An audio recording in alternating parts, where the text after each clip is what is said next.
I regretfully forgot my wallet again, so I asked if my friend could cover the bill.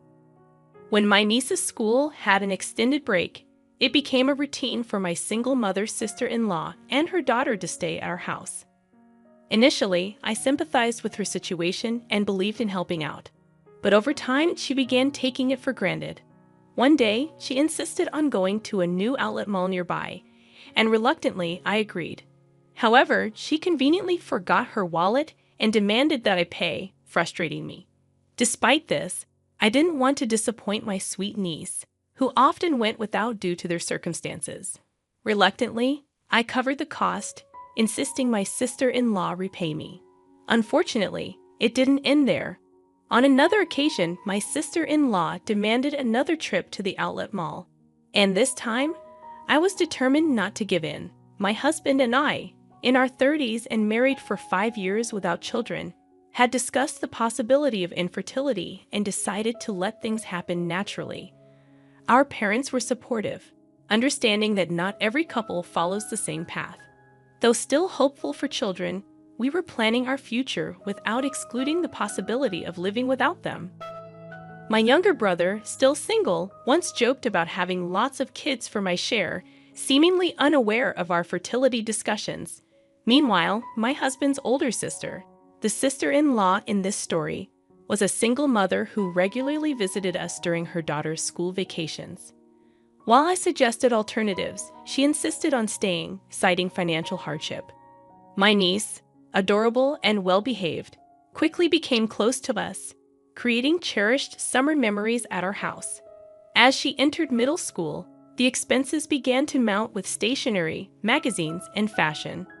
Despite not wanting to interfere, my husband and I decided to give a generous middle school entrance gift. Touched by the thoughtful thank you letter, we looked forward to enjoying our separate vacations due to his work commitments. However, after Marine Day, my sister-in-law and niece unexpectedly arrived, announcing their month-long stay, reminiscent of previous years. I reminded her of our agreement to end these extended stays, but she brushed it off, saying, "I'll just stay in the room." Entering the room confidently, my sister-in-law remarked, "I've used every year," while my niece hesitated. Urged by her mother, my niece hurriedly brought their luggage, apologizing to me before following. Casually settling in, my sister-in-law suggested a visit to a new nearby outlet mall. Controlling the air conditioner and changing settings, she made herself comfortable, expressing delight at not worrying about saving electricity while sipping on a chilled beer my husband had prepared. Frustrated, I called my husband, who couldn't leave work due to their unexpected visit. He asked me to handle his sister for the time being, promising to talk to her when he got home, even if it meant working late. Troubled by her unexpected stay, I couldn't ask him to leave work early. Reluctantly, I decided it was better to take my sister-in-law and niece to the outlet mall than to have them linger around the house. My niece, seemingly interested, nodded along with her mother's conversation.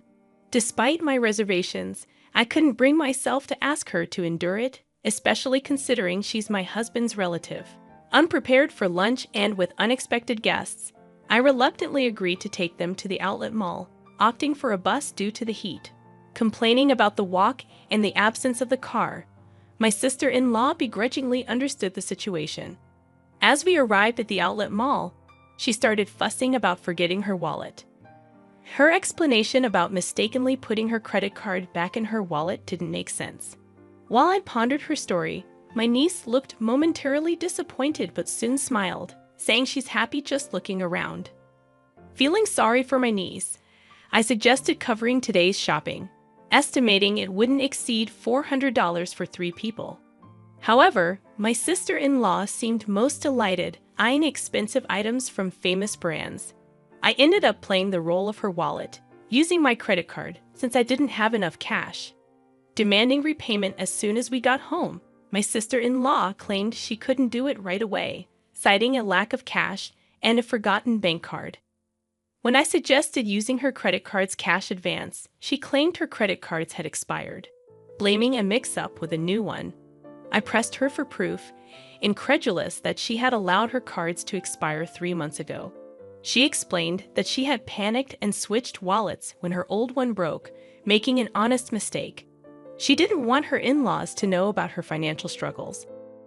Having already burdened them with the divorce, I found it challenging to be too harsh with my sister-in-law, especially since she promised to repay me once back at her house. During that summer, she stayed with us for about a month. While my niece eagerly helped with housework and expressed interest in cooking, my sister-in-law assumed a more demanding mother-in-law-like role, questioning the delay in lunch and criticizing our approach to saving electricity. My sister-in-law never contributed to housework and complained twice as much as anyone else. With her and my niece's presence, daily chores expanded to doing laundry for 4 people. When I mentioned the no air conditioning rule, complaints tripled. Frustrated, I asked my sister-in-law for help in hanging the laundry, but she dismissed it, insisting that being in the sun affected her skin and demanding an expensive sunscreen brand. After a month of enduring this, my sister-in-law finally left with my niece. However, when I asked her to repay the money she owed, she refused, claiming she couldn't do it before payday. Persistent in my demands, I eventually sent a certified letter as proof. When my niece discovered her mother hadn't repaid the money, she revealed that her mother had been receiving financial support from her ex-in-laws since the divorce. My niece promised to take responsibility and repay me from the financial support her mother received. She also expressed concern about her mother's increasingly sloppy lifestyle, embarrassing her. This situation fueled my anger towards my carefree sister-in-law. With my niece approaching high school and college expenses looming, I felt compelled to teach my sister-in-law a lesson. Taking advantage of the school break, my sister-in-law and niece stayed with us again. Immediately upon arrival, my sister-in-law demanded a trip to the outlet mall, claiming she needed winter clothes.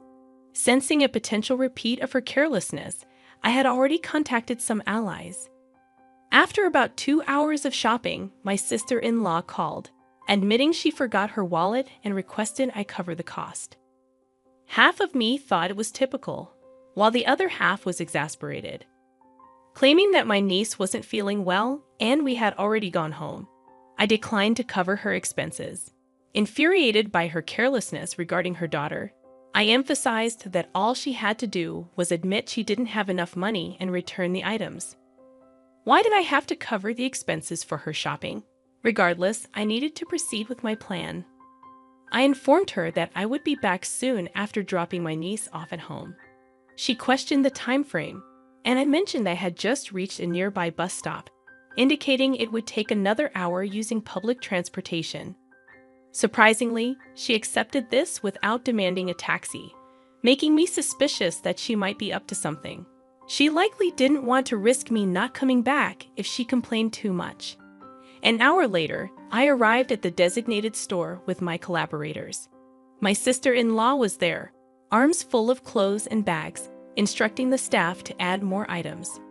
It seemed she planned to shop even more while awaiting my return.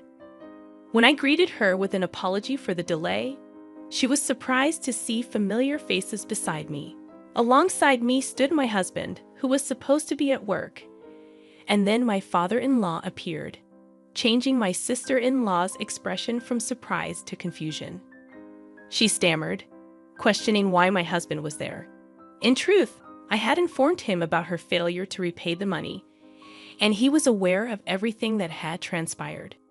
He had agreed with my plan and was actually at home on a day off, hiding in the bedroom when my sister-in-law arrived. I had followed our plan and told her he was at work, and she believed me without checking. After hearing the story from my niece, my husband agreed that we should inform his parents. We reported everything, including her extended stay and refusal to repay the money. When I explained our plan for the day to my in-laws, they were furious, saying it was outrageous. After separating from my sister-in-law at the mall, I immediately contacted them.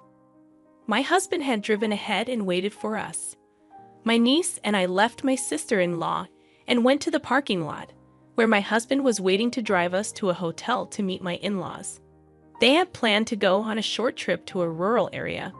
but they prioritized our situation over their trip and waited at the hotel. I felt bad that their plans were ruined, but they insisted on dealing with my sister-in-law's antics first. As planned, we left my niece with my mother-in-law at the hotel and returned to the outlet mall. When we confronted her, my sister-in-law furiously accused me of being cheeky for someone who was just a wallet to her. However, my husband and father-in-law took away all the clothes and bags she was holding. My husband retorted, "What are you doing? Don't return my clothes. They're not yours if you're not paying for them." My sister-in-law hesitated for a moment as my father-in-law returned the items to the store staff. My husband then dragged her out, and as he pulled her arm, she screamed, "It hurts. Let me go. Someone help, he's attacking me." Realizing she couldn't overpower him, she started accusing my husband of being a villain. My father-in-law, who had returned from explaining to the store, pulled out something from his jacket pocket. He was, in fact, a police officer. "I just happened to witness the incident," he explained, and everyone around us stopped listening to my sister-in-law's complaints. They pushed her into my husband's car parked in the lot. After reporting her actions to my in-laws, my father-in-law immediately checked her bank account. My niece knew where the passbook was, so they checked at my sister-in-law's house while she was away. The in-laws had been providing her with a monthly stipend, believing her claim of wanting to save the divorce settlement money for my niece's future. However, the entire amount was withdrawn on the day it was deposited, leaving a zero balance. The account in my niece's name, supposed to contain the divorce settlement, was almost empty because my sister-in-law didn't receive alimony due to her fault in the divorce. She also withdrew the child support from her ex-husband immediately after it was deposited. Furthermore, she confessed to not working, despite telling her parents she was. She spent her days leisurely using the support money and child support. The divorce settlement money she claimed to save for my niece was spent on her lifestyle. When it ran out, she planned to make me buy designer goods and sell them for cash. She even boasted about how well-known tagged outlet items sold. My father-in-law hung his head in shame and apologized to us. Despite feeling sorry for my father-in-law, I showed them a video as evidence. It captured my sister-in-law red-handed. Whenever she and her daughter stayed with us, my husband's and my belongings mysteriously disappeared. It was too coincidental to happen every time, and more items vanished with each visit. Without proof, I couldn't accuse her, but I kept an eye on her. After she didn't repay the money I had fronted, I couldn't watch her all the time, so I installed hidden cameras in our rooms. Multiple times during her stay, she seemed to be searching our room when I was out. Finally, she began to blatantly steal. Just before leaving, there were times when she had checked the location many times and would go straight to his destination and steal what she was looking for. With practiced skill, she knew exactly where to go, swiftly taking specific items like my jewelry and my husband's luxury watch. The cameras caught her in the act, even capturing her face as she didn't notice them. My father-in-law, a police officer, was visibly furious, saying it's shameful to have a criminal in the family. He was overwhelmed with anger and sadness. When confronted, my sister-in-law brazenly claimed she had already sold the stolen items. My father-in-law instructed us to file a police report and submit the video as evidence. However, we were hesitant about turning in our own family. It's not a crime among Ames, right? We don't count someone who exploits kindness and repays generosity with evil as family, my husband said as he started the car engine. My sister-in-law asked, "Where are you taking me?" My father-in-law answered, "To the police, obviously." She screamed as if it was the end of the world, begging us for mercy. She tried to destroy my phone, claiming it would erase the evidence, but I informed her it was just a copy, and the original was safe at home. She resigned to silence when she realized she had no escape. She pleaded, "I'll repay the money. Just don't take me to the police." It's not just a matter of getting your money back. The stolen items had sentimental value. It wasn't just about the money. My jewelry I bought with my first salary, gifts from my husband, and heirlooms from my late grandmother. The same went for my husband's luxury watch. But we worried about what would happen to my niece if her mother became a criminal. We thought my in-laws would take care of her, but it would hurt her to know her mother was a thief. So, for my niece's sake, we proposed not to file a report if she kept her promise to repay us. My father-in-law agreed to ensure she kept this promise. She had to repay a set amount each month earned through her own labor. If she failed, we would immediately file a report. I told him that I had recorded the entire conversation as suggested by my father-in-law for evidence. My sister-in-law had no way to deny or forget what was said. She had no choice but to hang her head in the face of the reality that "I don't know, I didn't say it, I forgot" was no longer valid. Later, she was taken back to her parents' house by my father-in-law. We received an apology from my in-laws later. They admitted they had been too lenient due to their love for their granddaughter and their daughter's manipulations. They realized they had spoiled her too much and vowed to re-educate her strictly. My sister-in-law, who had always been pampered, thought it was her due. After getting engaged, she quit her job to become a housewife. Even though it was difficult to get a job again after the divorce, my sister-in-law herself confessed that she thought she was only working part-time, but in reality, she wasn't working at all. After her divorce, she didn't even attempt to work, saying she didn't want to be associated with unfashionable older women. My father-in-law, knowing she was too sheltered, arranged for her to work at a company owned by his acquaintance. The owner was strict but fair. She struggled with basic manners and language, and her salary was managed by my mother-in-law, used to repay us. My sister-in-law and her daughter moved out of the house left by her ex-husband and now live under strict supervision with her parents. My niece is becoming a more responsible person, helping her grandparents. She plans to stay with them during the winter break, but looks forward to visiting us during the spring break. My husband and I are excited for her next visit. As for my sister-in-law, regardless of any change in her, she is not welcome in our house. We both agree it's best to avoid unpleasant feelings.